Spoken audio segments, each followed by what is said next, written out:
By the time police finally caught him, Ted Bundy had already killed for 4 years across 5 different states.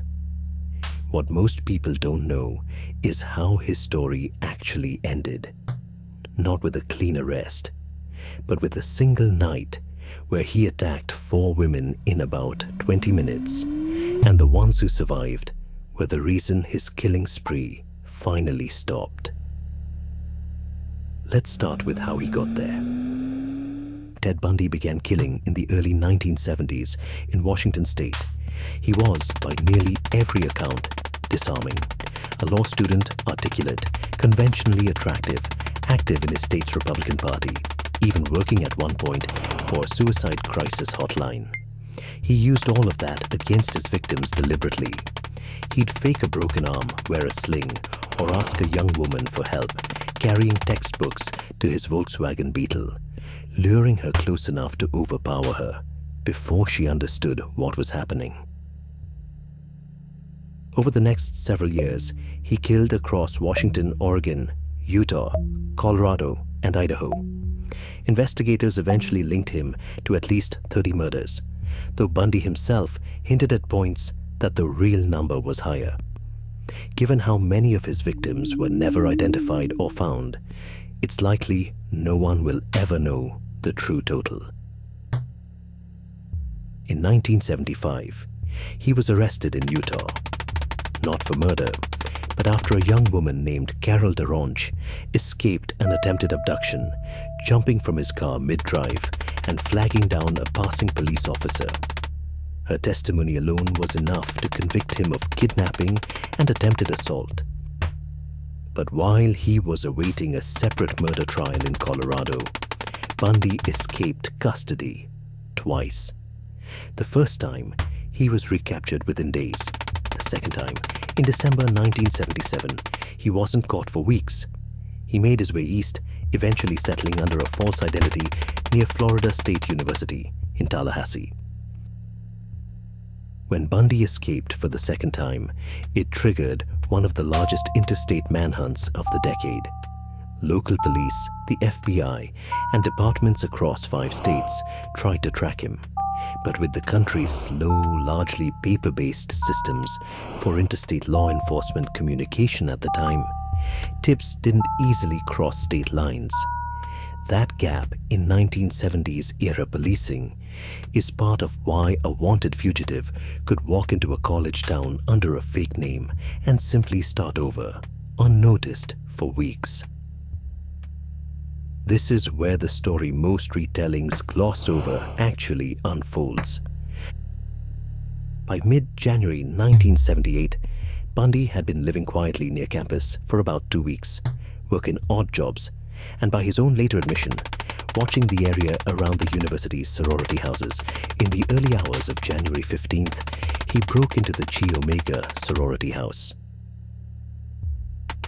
He moved through the building in near total darkness while most residents were asleep. In the span of roughly 20 minutes, he attacked 4 women. 2 of them, Lisa Levy and Margaret Bowman, were killed in an assault so violent that investigators later called it one of the most brutal crime scenes they'd encountered. But 2 other women, Kathy Kleiner and Karen Chandler, survived despite severe head injuries. And their survival would end up mattering more than anyone in that house could have known. What actually interrupted the attack wasn't the police.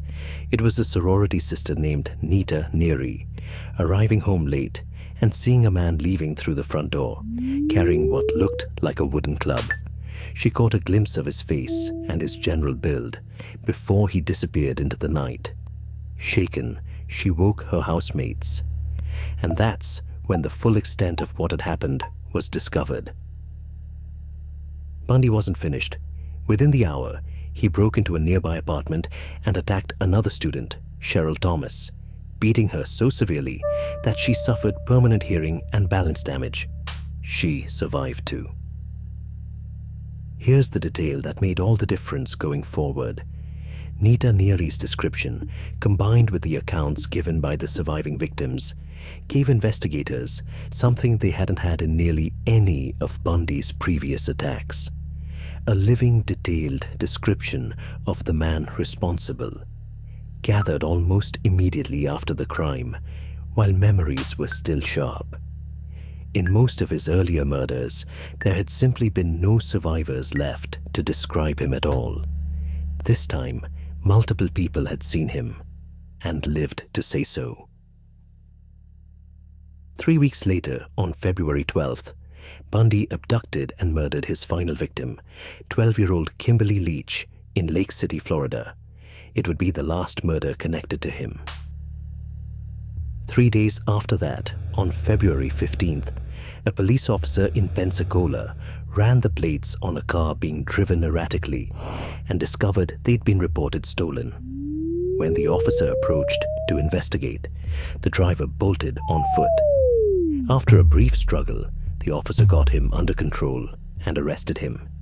It was Ted Bundy. Once he was in custody in Pensacola, it took investigators time to realize the man they'd picked up on a stolen car charge was the fugitive multiple states had been searching for. Fingerprints eventually confirmed his identity. Word spread quickly once the arraignment made local news, and reporters from across the country descended on the small Florida courthouse almost overnight. At first, Florida authorities had no idea who they were holding, but as evidence connecting him to the Chi Omega attack came together, the case solidified quickly. The survivors' accounts and Nita Neary's description pointed investigators toward him. Then came a piece of physical evidence that would become historically significant on its own: a bite mark left on one of the victims, which forensic odontologists matched to the unique pattern of Bundy's teeth.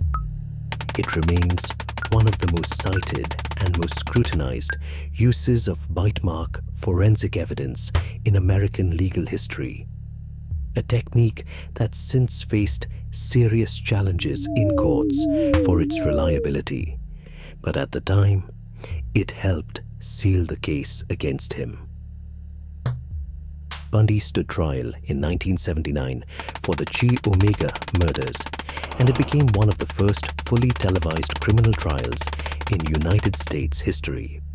Bundy chose to represent himself for portions of the proceedings, seemingly drawn to the attention it brought him, even at one point proposing marriage to a witness on the stand during a legally recognized declaration that made it official under Florida law.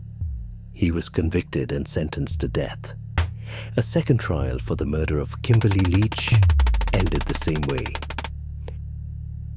He spent nearly a decade on death row, appealing repeatedly before confessing to a string of additional murders only in his final days, reportedly hoping to trade fresh information for delays to his execution. It didn't work. Ted Bundy was executed in Florida in January 1989.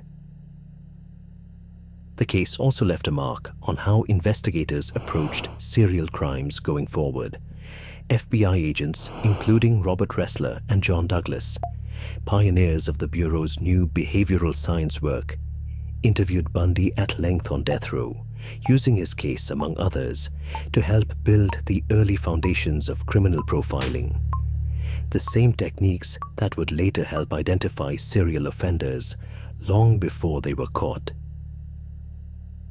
Kathy Kleiner and Karen Chandler both went on to rebuild their lives largely out of the public eye, though decades later, both spoke publicly about the attack, partly to correct the record on a story that had, for years, focused almost entirely on Bundy rather than on what actually happened to them. Cheryl Thomas continued living with the balance and hearing damage from that night for the rest of her life. Carol DeRonch, whose escape in Utah led to his first conviction, later served as a key witness whose composure on the stand became a turning point prosecutors still point to today. What's easy to lose in the more sensational retellings of his story is this: Bundy wasn't stopped by a brilliant detective piecing together a pattern or by some singular forensic breakthrough working alone. He was stopped because for the first time, several of the women he attacked survived long enough to describe him in detail, and because one witness happened to walk through the front door at exactly the wrong moment for him. The women in that house on January 15th and the ones who lived through that night are the actual reason his killing ended when it did. Not a manhunt, not luck, but the people he underestimated. That's the part of the story that rarely gets the same attention as the crimes themselves. It probably should.